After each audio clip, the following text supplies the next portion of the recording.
So hello friend, स्वागत है आपका आपके अपने यूट्यूब चैनल में। दोस्तों आज हम देखेंगे कि निबंध किस प्रकार को लिखना है। आपको 16 फरवरी को आपका क्या है, बोर्ड एग्जाम है, जिसमें आपको हिंदी के पेपर में क्या लिखना है, आपको निबंध लिखना है। तो 16 फरवरी को किस प्रकार से आपको निबंध लिखना है ताकि एग्जामिनर आपको खुश हो के नंबर दे, यानी कि किस हिसाब से निबंध लिखना है और किस तरह हेडिंग डालना है निबंध में, उसको हम क्या करेंगे जानेंगे। दोस्तों चलिए देखते हैं। देखिए मैंने प्रश्नोत्तर संख्या 9 पे निबंध आएगा, तो प्रश्नोत्तर संख्या 9 और जिस मान लीजिए कि 5 निबंध है तो मैं पहला वाला कर रहा हूँ, तो प्रश्नोत्तर संख्या 9 का पहला निबंध मैं क्या कर रहा हूँ पर्यावरण प्रदूषण पे। ये बहुत इंपॉर्टेंट है, ये बहुत बार पूछा जा चुका है और पूछा जा भी सकता है, इसीलिए आप पर्यावरण प्रदूषण पे क्या करें, निबंध को याद कर लें। चलिए देखते हैं किस प्रकार से पहले हेडिंग डालते हैं। तो देखिए यहाँ पे पहले आप रूपरेखा हेडिंग डालेंगे, फिर उसके बाद से प्रस्तावना, फिर प्रदूषण के विभिन्न प्रकार, और फिर वायु प्रदूषण, फिर जल प्रदूषण, फिर रेडियोधर्मी प्रदूषण, फिर उसके बाद से रेडियोधर्मी प्रदूषण, फिर ध्वनि प्रदूषण और रासायनिक प्रदूषण, फिर उपसंहार और प्रदूषण पर नियंत्रण। कुछ आप इस प्रकार से अच्छे ढंग से क्या करेंगे, हेडिंग डालेंगे। पहले रूपरेखा लिखेंगे, फिर ये सब क्या करेंगे, हेडिंग डालेंगे, और उसके बाद से प्रस्तावना से आप क्या करेंगे, स्टार्ट करेंगे। प्रस्तावना या भूमिका यहाँ पे आप लिख सकते हैं। तो चलिए अब आगे बढ़ते हैं। अब प्रस्तावना आप लिख देंगे, फिर उसके बाद क्या करेंगे, प्रस्तावना में लिखेंगे कि प्रदूषण वायु, जल एवं स्थल की भौतिक एवं रासायनिक विशेषताओं का वह अवांछनीय परिवर्तन है जो मनुष्य और उसके लिए लाभदायक जंतुओं, पौधों, औद्योगिक संस्थाओं तथा दूसरे कच्चे माल इत्यादि को भी हानि पहुंचाता है। वातावरण में कुछ हानिकारक घटकों का प्रवेश हो जाने से वातावरण दूषित हो जाता है। इसी को पर्यावरण प्रदूषण की संज्ञा दी गई है। आपको इतने स्पष्ट अक्षरों में लिखना है ताकि पढ़ते पढ़ते स्पष्ट हो जाए कि हाँ वो किसके बारे में लिखा गया है, उसके प्रस्तावना में क्या लिखा गया है। आपको बिल्कुल ऐसे ही शब्दों का प्रयोग करना है जिस प्रकार इसमें किया गया है। आप देख सकते हैं इसको पूरे अच्छे से, इसका आप स्क्रीनशॉट ले सकते हैं। और उसके बाद से चलिए अब नेक्स्ट पेज पे बढ़ते हैं कि नेक्स्ट पेज पे हम लोगों को क्या लिखना है।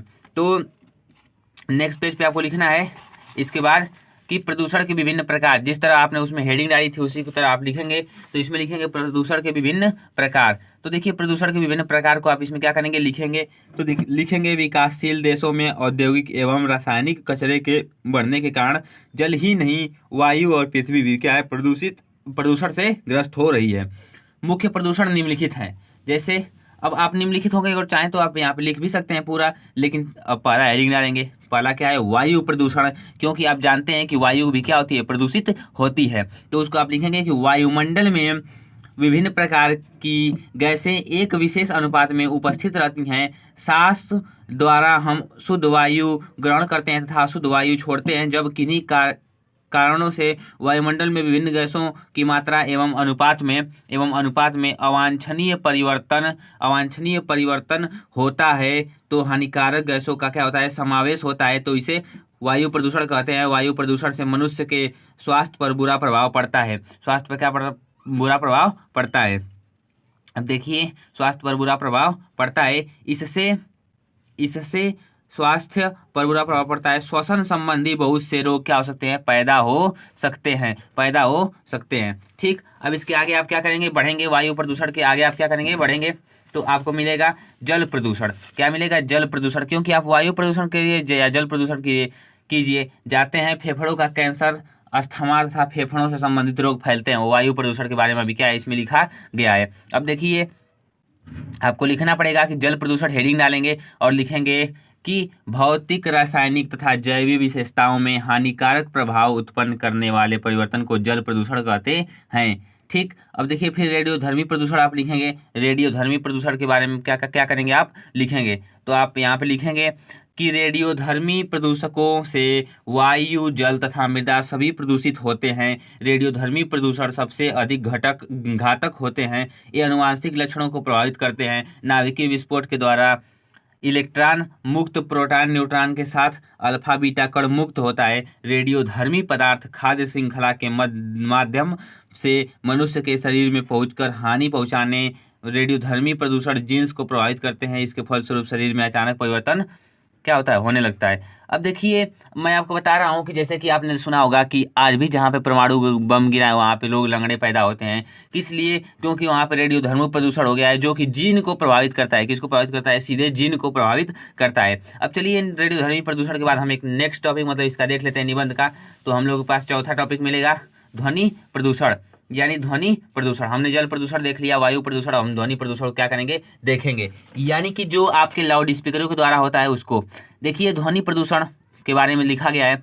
देखिए नगरों में रेलगाड़ियों, बसों आदि वाहनों, कल कारखानों तथा लाउड स्पीकरों आदि की तेज आवाज से ध्वनि प्रदूषण होता है। ध्वनि की लहरें जीवधारियों को प्रभावित करती हैं। इससे सुनने की शक्ति नष्ट हो जाती है, नींद न आना तथा नाड़ी संस्थान संबंधी रोग और कभी कभी पागलपन भी हो जाता है। यानी कि इससे क्या होता है, कभी कभी पागलपन भी हो जाता है। अब देखिए पांचवा रासायनिक प्रदूषण।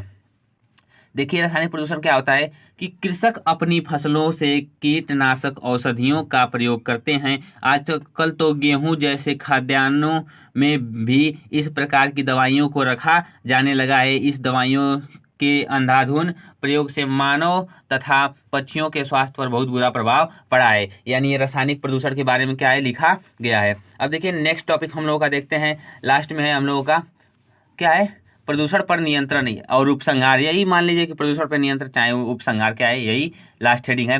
अब आप यहाँ पे लिखेंगे कि औद्योगिकरण तथा जनसंख्या की वृद्धि से संसार के सामने प्रदूषण की गंभीर समस्या उत्पन्न कर दी है। इस समस्या से निपटने के लिए सरकार द्वारा अनेक प्रयास किए जा रहे हैं। जल प्रदूषण निवारण एवं नियंत्रण के लिए भारत सरकार ने 1974 ईस्वी में जल प्रदूषण निवारण एवं अधिनियम लागू किया। यानी कि इस तरह आपको क्या लिखना है, उपसंहार लिखना है, बिल्कुल अच्छे अच्छे अक्षरों में क्या लिखना है आपको, मतलब कि लिखना है इसको। और उसके बाद से देखिए कुछ इसी प्रकार आपको अच्छे से हेडिंग डाल के लिखनी है। और लास्ट में इसके रोकने के उपाय हैं, तो उसको नियंत्रित करने के लिए देखिए क्या क्या सरकार ने किया है, क्या क्या लोगों ने किया है। और आप भी इसका प्रयास कीजिए कि प्रदूषण को क्या किया जाए, रोका जा सके, प्रोत्साहित किया जा रहा है। इस प्रकार हमारी सरकार पर्यावरण प्रदूषण की रोकथाम के लिए क्या है, दृढ़ता से तत्पर है। अगर जो आप ऐसे लिखते हैं तो आपको 9 नंबर एकदम क्लियर मिल जाएगा, 9 नंबर आपको मिलना ही मिलना है। So thank you, bye bye, take care of yours.